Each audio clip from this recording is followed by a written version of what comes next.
Bonsoir peuple de Dieu, shalom peuple de Dieu.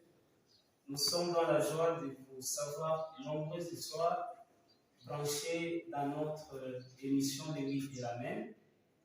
De partout où vous nous suivez, que la grâce et la paix de notre Seigneur Jésus soient votre partage.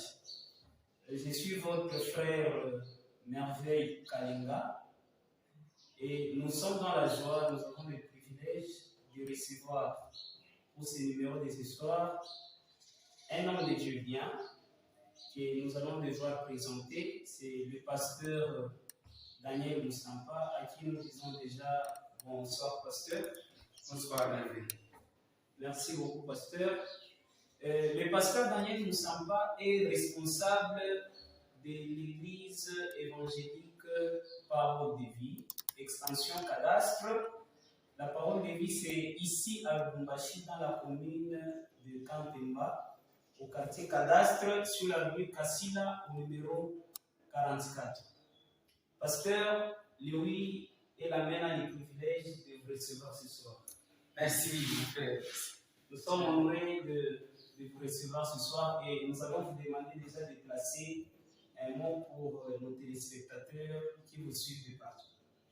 Soyez bénis, peuple de Dieu, de partout là où vous êtes. Laissez-moi saluer particulièrement tous les hommes de Dieu qui nous suivent à ce moment. Amen. Tous les serviteurs de Dieu, les servants de Dieu, nous vous aimons, nous vous bénissons. Et nous sommes là encore joyeux de partager avec vous cette séance d'édification. Amen. Vous comprenez avec nous que nous sommes déjà dans cette atmosphère céleste parce qu'il est écrit dans les Saintes Écritures qu'il est doux et agréable pour des frères de demeurer ensemble. Alors ce soir, nous avons déjà commencé avec notre émission et soyez rassurés que nous allons passer des moments merveilleux au pied du Seigneur ce soir. Alors, sans plus tarder, nous remercions aussi notre frère qui nous réalise ce soir. Nous citons le frère Phineas Luboa qui est derrière le caméra. Alors, ayez déjà vos blocs-notes, prenez vos agendas, prenez votre stylo, parce que nous serons encore édifiés ce soir avec l'homme de Dieu, le pasteur Daniel. Alors, pasteur, vous allez bien, la santé, ça va? Oui, la vie est la santé. Merci, pasteur. Alors, pasteur, ce soir, nous allons parler autour du thème l'Église primitive. C'est le thème autour duquel nous allons parler bien aidé ce soir. Nous parlons sur l'Église primitive, c'est le thème de notre émission de ce soir. Alors, pasteur, déjà dès l'entrée, nous vous demandons de nous expliquer c'est quoi l'Église primitive. Ces termes Église primitive, quand on parle de l'Église primitive, qu'est-ce que ça signifie? C'est quoi l'Église primitive, pasteur Daniel? Merci. Très bien pour ce thème que j'aime aussi. Amen. C'est un bon choix à faire de l'Église, les enfants de Dieu, nous avons besoin de nous entretenir au sujet des choses comme ça. Ça nous édifie. Amen. Ça nous perfectionne sur notre parcours chrétien. Amen. L'Église primitive, ça veut dire l'Église mère, l'Église initiale, l'Église référence de toute l'Église au monde. Amen. Aujourd'hui, nous avons plusieurs assemblées partout au monde, dans les différents pays. Chaque assemblée porte un nom différent de l'autre. D'abord, pour une petite précision, les noms que nous donnons à nos assemblées, comme nous avons parole de vie là-bas. Ailleurs, il peut y avoir Pierre Angelaire, de l'autre côté, je ne sais pas moi, Adam, et j'en passe. Ce sont des noms que nous, les hommes, nous donnons à nos assemblées pour nous différencier. Les noms ne sont pas inspirés. Dis-moi, si l'Église porte le nom de l'étoile du matin, dit que c'est une révélation, ce n'est pas vraiment biblique. Les noms, c'est nous-mêmes qui nous donnons les noms pour nous différencier d'une assemblée ailleurs. Merci. L'Église primitive, c'est l'Église référence. C'est la toute première. Elle n'a même pas de nom. Elle, on appelle seulement l'Église de Jérusalem. L'Église de Pierre. Voilà. Merci beaucoup, pasteur Daniel. Voilà, nous sommes déjà dans notre émission. Le pasteur Daniel vient de nous dire que l'église primitive, c'est la première église, l'église de Pierre, l'église de Jérusalem. Alors, il y a une deuxième question, pasteur, qui qui me passe déjà à l'esprit. Oui. J'aimerais savoir, est-ce que cette histoire des dénominations dans nos églises, comme vous l'avez souligné, ici c'est l'église A, B, c'est biblique ou ce n'est pas biblique? C'est biblique ou c'est pas biblique? Bon, ceux-là qui prennent et qui choisissent des noms n'ont pas mal fait. Ceux-là aussi qui n'ont pas de nom, qui sont seulement église, tout court, église de Dieu, tout court, ils n'ont pas mal fait. Ce n'est pas les noms que nous donnons à l'assemblée qui est quelque chose, mais c'est ce qui se passe dans la dite assemblée qui est quelque chose.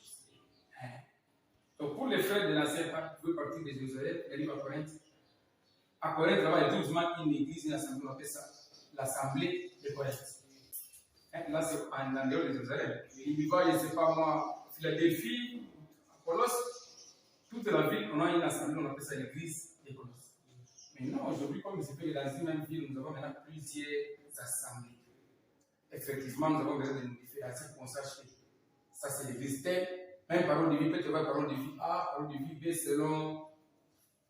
C'est question juste de nous retrouver, de nous différencier les uns des autres. Et puis, les noms que nous portons sur la terre. Assemblée, alliance, Dieu d'alliance, assemblée, plénière, et ainsi de suite. Nous ne savons pas si ce sont les mêmes noms que les assemblées portent au ciel.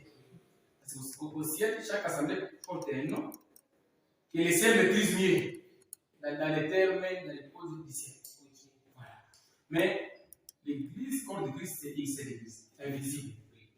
Là, il y a tous les enfants de Dieu qui sont réunis là-bas. C'est Christ qui maîtrise, c'est Christ qui voit ça. Et c'est lui-même Christ qui est le pasteur de cette assemblée. Maintenant, nos assemblées locales, c'est là qu'il y a des noms et puis nous nous connaissons bien physiquement. Et chaque assemblée a un pasteur. Merci beaucoup, pasteur. Bien-aimés, merci pour votre fidélité. C'est notre émission Les Oui et l'Amen. Déjà, il y a un petit détail que nous voulons donner à nos téléspectateurs, c'est que vous voulez avoir l'intégralité de nos enseignements. N'oubliez pas de vous abonner à notre chaîne YouTube Parole de Vie TV. C'est là que vous allez suivre avec beaucoup de détails l'émission Les Oui et l'Amen. Voilà, nous sommes en train de continuer avec notre émission de ces jours. Nous rappelons à ceux-là qui viennent de se joindre à nous, nous parlons du thème l'Église primitive. Voilà. Alors, le pasteur Daniel a répondu à la première question et nous passons directement à la deuxième préoccupation, pasteur. Oui. Nous voulons savoir, vous allez parler de l'Église primitive, vous allez expliquer avec des mots très simples. Alors là, nous voulons savoir, est-ce que vous pouvez expliquer au peuple de Dieu en quelques termes l'origine de l'Église? L'Église a commencé comment? Comment ça s'est passé? Cette histoire a commencé comment de l'Église? Ça a commencé quand? Ça va vraiment nous édifier. Bon, je vais prendre en quelques mots l'histoire biblique. Pas l'histoire de façon chronologique, directe ou historique. Je n'ai pas beaucoup d'éléments, je n'ai pas fait beaucoup de types de théologiques en termes de l'histoire de l'Église. Je vais parler d'après les données de Dieu. Jésus vient, bon, dans l'ancien temps, Dieu avait un peuple sur la terre, c'était Israël.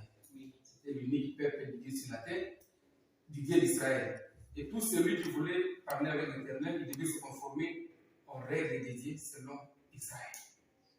Christ est venu, il a ouvert les chemins, il a ouvert la route pour toutes les nations. Il nous a donné à tous la vie. Okay. Aujourd'hui, il n'y a pas que les enfants d'Abraham selon la chair, les Juifs, qui soient les peuples de Dieu. Il y a aussi les enfants d'Abraham selon la foi. Donc, de nos jours, sur la terre, Dieu a deux peuples. Okay. Il y a les enfants biologiques d'Abraham qui sont Israël. Oui. Et puis, il y a les enfants spirituels d'Abraham qui sont l'Église. Okay. Les dossiers de Dieu et Israël, c'est une histoire que lui-même Dieu maîtrise très bien. Ils sont ce qu'ils sont. Ils sont pendant un temps d'aveuglement, d'enrichissement pour que l'Église d'abord soit sauvée en entier. Et puis, après l'Église sera enlevée, Dieu sait comment il va poursuivre les détails pour sauver son peuple d'Israël. Oui. Merveille. C'est un peuple que Dieu aime beaucoup. Amen. Je vois Jérémie qui dit, si vous pouvez rompre mon alliance avec le soleil, avec la lune et tout, mon alliance aussi avec David, mon alliance avec les Lévites pourra se rompre. C'est un peuple que Dieu aime beaucoup. Amen. L'apôtre Paul parlant aux nations, il dit que nous ne devons même pas nous enorgueillir. Parce que nous sommes l'olivier, et c'est l'olivier original, nous avons été greffés. Donc, si leur enrichissement a été le salut des nations, à combien plus faut raison leur réintégration? C'est un peuple que Dieu aime beaucoup. Je reviens à l'église primitive.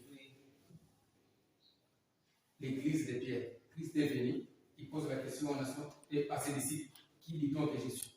Jérémie, Jean-Baptiste ou l'un des prophètes? Pierre dit, tu es le Christ, le Fils du Dieu vivant.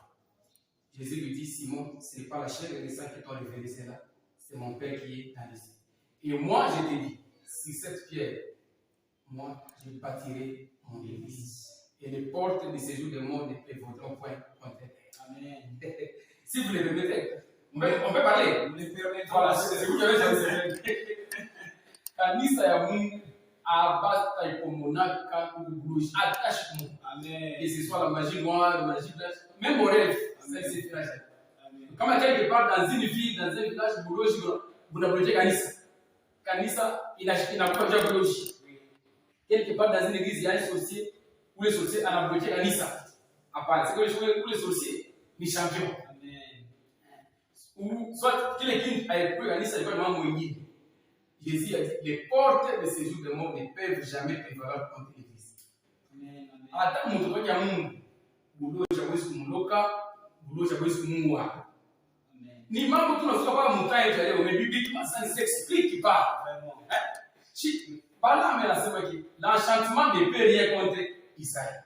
Ni la divination ne peut rien contre Jacob. C'est un peuple qui a sa demeure à part. Sa vigueur, c'est la vigueur du buffle. L'église a une grande protection extrême. Pasteur, parce que vous êtes en train, je sens que il n'emploie bien, je me sens déjà béni, édifié. Oui. Pourquoi question, moi, il n'a pas pour esprit. Aujourd'hui, nous sommes dans la ville de Kumbashi, partout dans le monde. Beaucoup de théories, moi, il est battu de commencement. Avant de commencer, je ne sais pas moi, une activité, il faut d'abord étudier les milieux. Oui. On a étudié les milieux, on a seulement pas un milieu. Si je commence avec les affaires, ça sera rentable ou pas. Alors aujourd'hui, avec l'église, est-ce qu'avant d'implanter une église dans un quartier, dans quelque part, il faut aussi faire l'étude du milieu? On a seulement que mon quartier, du kanisa il faut tenir compte mon quartier, mon quartier, on va pagar nos familles sana. Kama tunakuya hapa tutaweza vraiment résister. Mon quartier, dans ces quartiers, les églises ne peuvent pas aller au-delà de 3 ans d'existence. Alors comment vous jugez un peu cette théorie? Oui et non à la fois. Oui, parce que ce n'est pas à nous de juger les quartiers, ce n'est pas à nous d'étudier les milliers et de planifier comme nous le disons dans les termes purement managériales comme vous êtes là. Amen. Mais c'est à Dieu de planifier les quartiers. Donc c'est Dieu qui juge bon ou mauvais de planter son église à tel ou tel autre endroit. S'il lui dit dans ce quartier qu'il n'a pas le projet de planter l'église là, c'est lui-même qui maîtrise. S'il dit je vais implanter, s'il lui approuve, s'il lui fait ça, nous n'avons aucun élément, nous ne maîtrisons rien. Nous ne maîtrisons pas c'est quoi l'avenir. Non, parce que non, c'est pour dire nous à notre niveau, ce n'est pas à nous d'étudier les paramètres pour implanter l'église. D'abord, l'église à Yakintu, ce n'est pas quelque chose de physique, ce n'est pas quelque chose humain. L'église, c'est une conception de Dieu. L'église, c'est Christ qui est venu avec ça d'en haut. Amen. Après, c'est Christ qui est venu avec ça d'en haut. Si lui-même approuve, il peut mettre une assemblée là-haut. Gloire au Seigneur. Si lui n'a pas approuvé, il n'a pas approuvé. Je pense que c'est le passage de Luc qui dit avant de construire une maison, on doit s'asseoir et planifier, voir les dépenses pour savoir si on va y arriver ou pas. L'église, ce n'est pas la maison des noms. Ce n'est pas l'entreprise humaine. C'est l'entreprise de Dieu. Alors c'est Dieu lui-même qui juge. S'il apprécie, nous disons oui. S'il n'apprécie pas, nous disons oui. Merci beaucoup, pasteur. Bien-aimé, merci pour votre fidélité. Nous sommes là, nous parlons de l'église primitive. Alors, pendant beaucoup de jours, ma question, vous ne connaissez pas l'église, c'est quoi? Kanisa ilianza je? Kanisa ikunaenda wapi? Kanisa inatoka wapi? Ce soir, nous sommes avec l'homme de Dieu, le pasteur Daniel, qui essaye de répondre à nos préoccupations de tous les jours. Alors, n'oubliez pas de vous abonner à notre chaîne YouTube, Parole de Vie TV. Là, vous allez nous suivre avec beaucoup de détails. Ou encore, si vous avez besoin de nous contacter, contactez-nous aux numéros qui sont juste en bas de vos écrans. Alors, nous continuons avec notre émission. Alors, pasteur Daniel, de nos jours, comment est-ce que vous définissez l'Église?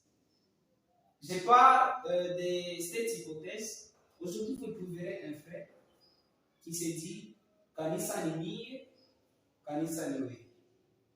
Vous trouvez un frère awendaki ku kanisa. Le frère qui se dit Kanisa ni ro. Voilà, merci beaucoup.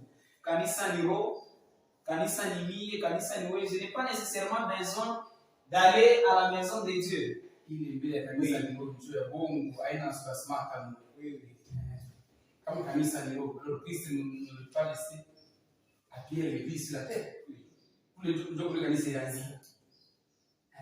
Jésus a dit à Pierre, Simon dit 3 fois, et puis il a dit, paie mes agneaux, paie mes bébés.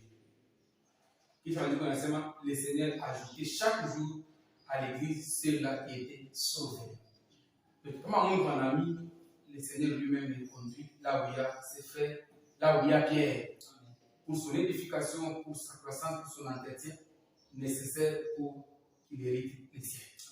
Quand le Seigneur viendra prendre son église, il va prendre ceux-là qui sont dans les assemblées.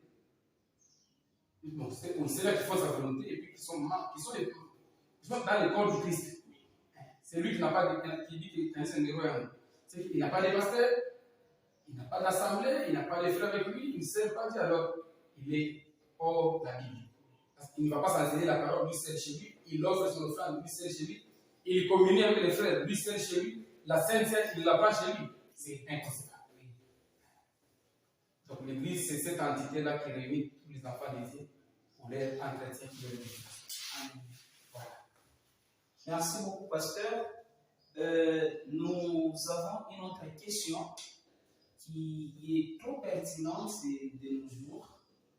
Aujourd'hui, vous trouverez un frère qui a la grâce avec lui. Vous verrez une sœur qui a la grâce avec lui. Mais c'est difficile de trouver cette sœur-là avec une église d'attache. Ces frères-là avec une église d'attache. Alors, partant de cette observation, nous nous sommes posé une question et nous espérons que vous nous donnez beaucoup plus de lumière sur cette préoccupation ce soir. J'aime beaucoup ce sujet que tu as choisi, l'église primitive. C'est un sujet qui va nous édifier avec beaucoup de notre désespérés de nous suivre. Oui. Un frère qui a la grâce, mais qui n'a pas une église d'attache. Oui. Permettez, pasteur. Ok. Déjà là, avant que vous nous répondiez, nous voulons maintenant vous poser la question en entièreté. Voici la question. Est-il possible de nos jours de faire l'œuvre de Dieu en dehors de l'Église? Si je peux d'abord répondre directement, ce n'est pas possible de faire l'œuvre de Dieu en dehors de l'Église. Pourquoi, pasteur? Pourquoi? Parce que la Bible dit les ministères, les dons, oui, c'est dans l'Église que Dieu les a placés. C'est comme vous trouvez quelqu'un qui vous dit je suis étudiant dans telle faculté. Mais il n'a jamais été dans cette université-là, c'est écrit. Il est indépendant, je lui dis je suis étudiant dans cette faculté. Il va monter des classes, il va apprendre des cours. Les Melchizedek, les indépendants. Dans l'église, non. Nous sommes membres les uns des autres. Avant même d'avoir un ministère, d'avoir une grâce, comme vous l'avez dit, nous devons d'abord être le fils. Un pasteur de son passé. Moi qui vous parle de la pasteur Daniel Moussa, je suis fils de l'apôtre Paul membre quand Jésus bélait. Oui. Chaque enfant, tout celui qui est sauvé, on doit quand même les repérer. Je passe dans la Bible.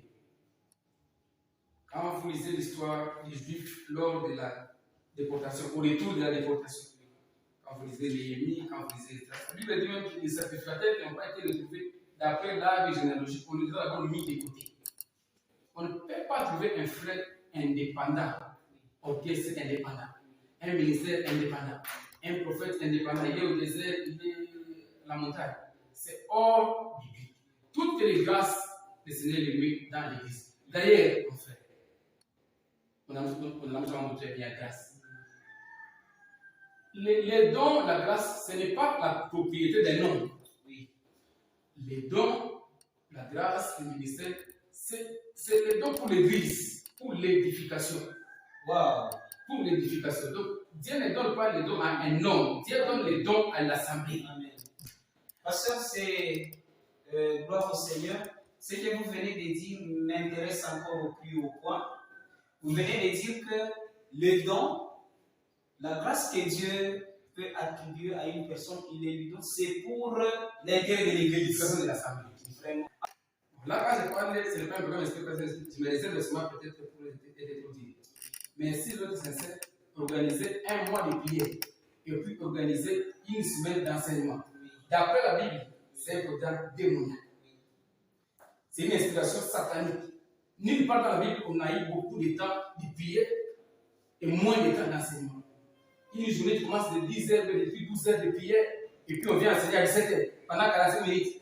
Non, c'est satanique ça, en fait. Et c'est pourquoi que chez nous, les pentecôtistes, l'homme est ballotté à tout vent, parce qu'il n'a pas de racines, il est en l'air. Contrairement aux autres assemblées, que je ne sais pas citer, et ils prennent beaucoup de temps d'enseignement, vous trouvez que les adeptes, ils sont stables dans ce qu'ils font. Merci, pasteur. Bien-aimés, nous sommes dans notre émission Les Oui et l'Amen. Et nous parlons autour du thème l'Église primitive. Si vous venez de nous prendre en cours, moi ici devant, c'est le frère Merveille Kalinga. Et aujourd'hui, nous avons l'honneur de recevoir le pasteur Daniel Moussampa, responsable de l'Église évangélique Parole de Vie, extension Cadastre. Alors, pasteur Daniel, nous continuons. Vous venez de dire que dans une église où il y a beaucoup plus de temps de prière que le temps d'enseignement, ce n'est pas une orientation, une inspiration venant du Seigneur. Alors, aujourd'hui, pasteur, nous pouvons trouver dans une église où il y a 30 jours de prière. Au cours de ces 30 jours de prière, là, nous voyons qu'il y a des gens qui guérissent. Il y a des personnes qui prient, ils demandent les ABC et il y a des solutions qui viennent. Alors déjà, quand l'homme voit qu'il y a de l'exaucement à sa prière, déjà la personne peut se dire que vraiment c'est Dieu qui a agi. Comment vous expliquez cette hypothèse-là? Même du temps de Jésus, analysons le parcours de Jésus. Le Seigneur a guéri beaucoup d'hommes. Il a ressuscité les autres, il a nourri, il a fait beaucoup de bien aux autres. Mais dans sa prière sacerdotale à la fin de son ministère, il ne fait pas de rapport à Dieu de combien de malades il a guéri. Il ne dit pas à Dieu que j'ai nourri autant de personnes, j'ai fait autant de bien aux autres. Mais il dit, voici cela que tu m'as donné, et ils ont gardé ta parole. La vie éternelle, c'est qu'ils te connaissent toi, le seul vrai Dieu. Bénéficier d'un miracle, ça ne demande pas nécessairement d'être chrétien. Aujourd'hui, à l'université, tous ceux qui réussissent ne sont pas seulement des chrétiens. Certainement. Tous ceux qui font les jumeaux ne sont pas seulement des chrétiens. Quand la pluie tombe, on fait. Elle tombe sur tout le monde. Oui. Donc, Dieu, pour faire du bien à quelqu'un, dans ses compassions métiers, il peut accorder la guérison, le travail, la séduction, la séduction. C'est tout à fait. Dieu, il est bon, non? Oui. Dieu, il est bon. Il est bon pour tout le monde. Il est bon. Maintenant, entrer au ciel, là, c'est autre chose. Quelqu'un peut avoir des jumeaux, quelqu'un peut avoir un bon boulot, ce n'est pas mauvais. Il peut avoir même les jumeaux que Dieu lui a donnés. Mais avec les jumeaux que Dieu lui a donnés, la personne peut aller en enfer. Vraiment. Oui, la personne peut aller en enfer. Ok. Avoir la vie éternelle, c'est autre chose que les jumeaux. Parce qu'en fait, avant que Jésus vienne sur la terre, vous me permettez d'être un peu plus large. Avant que le Seigneur vienne sur la terre, les riches, il y en avait déjà. Justement. Avant Jésus naisse sur la terre, il était juste des riches, il y en avait déjà. Salomon, il a été plus riche avant Jésus naisse. Isaac, dans la Bible. La Bible dit qu'Isaac était tellement fort, il devait de plus en plus riche. Il allait s'enrichir jusqu'à ce qu'il est devenu fort, riche. Job était très riche. Chez les païens, Nebuchadnezzar, ou l'autre, les maris d'Esther, c'était des hommes qui étaient très forts. Le mari d'Esther a organisé une fête qui a pris tu sais combien de temps. Des fêtes. Avec une libéralité royale. Même de nos jours, les hommes peuvent grossir, construire, alterner. C'est pas mauvais. Surtout dans la chair, nous tous, ça nous fait pas mal. Parce que l'année quand il a été $100, il se fâche. Mais ce ne sont pas ces choses-là qui garantissent notre entrée aussi.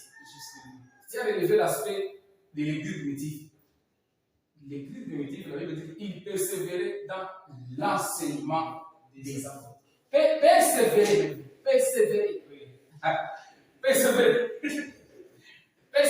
Il persévérait dans l'enseignement des apôtres.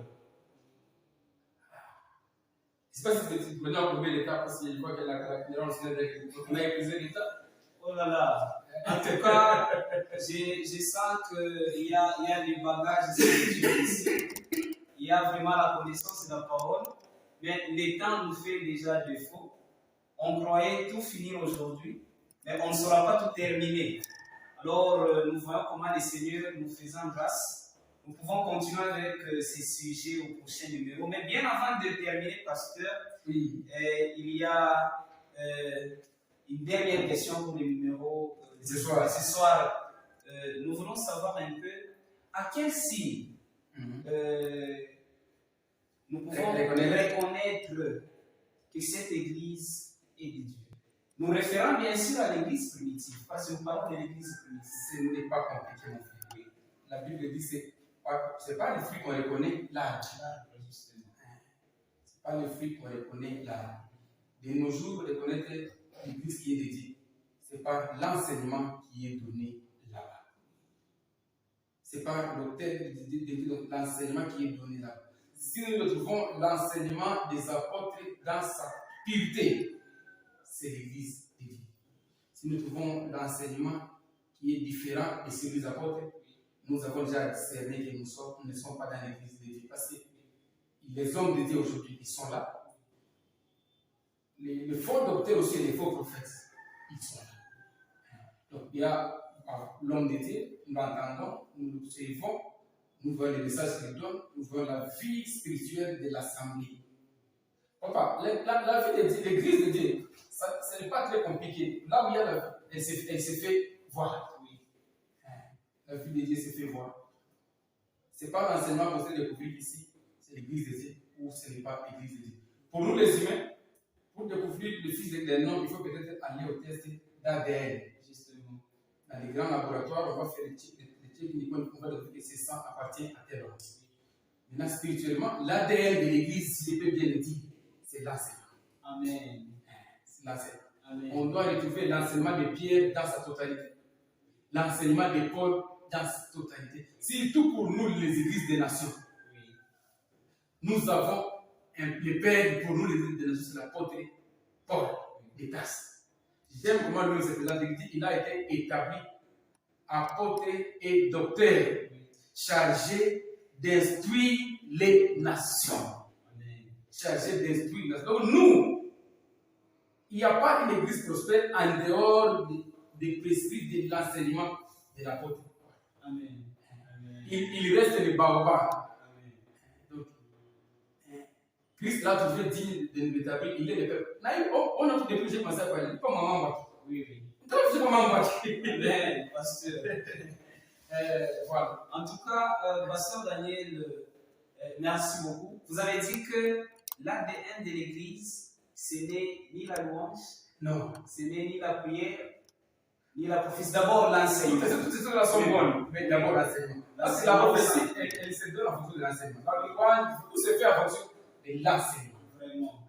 Là où il n'y a pas Christ, il y a un mauvais enseignement. Oui. C'est un enseignement, entre parenthèses, je dis à voix basse. Oui. Un enseignement que l'apôtre Paul appelle doctrine les diamants. Merci, pasteur. Merci, pasteur, peuple de Dieu. Nous vous bénissons ce soir. De partout où vous nous suivez, nous vous transmettons la joie de notre Seigneur Jésus-Christ. Alors, ce soir, comprenez avec nous que c'est un sujet très vaste. C'est un sujet qu'on ne peut pas vraiment terminer au cours d'une seule séance. Alors, nous disons merci à notre Seigneur, nous disons merci au pasteur Daniel qui nous remercions déjà pour ce soir. Merci, pasteur. Merci de nous avoir honorés avec votre présence. Dieu voulant, nous allons vous revenir prochainement pour continuer avec ce sujet. Parce que je sens que la matière est encore là. Très bien, tous ces œuvres de gastronomie là, nous partager, nous édifier avec l'église, avec les enfants dédiés. Alors, pasteur, avant de finir, un dernier mot que vous allez adresser à nos téléspectateurs qui nous suivent ce soir. Je bénis, j'encourage tous ceux-là qui répandent la bonne nouvelle. Amen. C'est vrai que la Bible dit qu'il est beau sur les montagnes, les pieds de ceux qui annoncent la bonne nouvelle, l'évangile. Vous tous mes frères qui répandez la bonne nouvelle. Vous tous qui servez le Seigneur, vous qui donnez l'argent à l'église, vous qui répandez l'évangile d'une manière ou d'une autre. Mes très chers collègues pasteurs, je vous aime bien. Que la paix et la grâce du Seigneur soient votre partage. Jésus-Christ revient bientôt. Amen. Amen. Amen. Merci, pasteur. Nous vous disons aussi merci, très chers téléspectateurs. Vous comprenez avec nous que nous sommes déjà à la fin de notre émission de ce jour, le oui et l'amen. Nous disons aussi merci à notre réalisateur, le frère Finesse Luboa.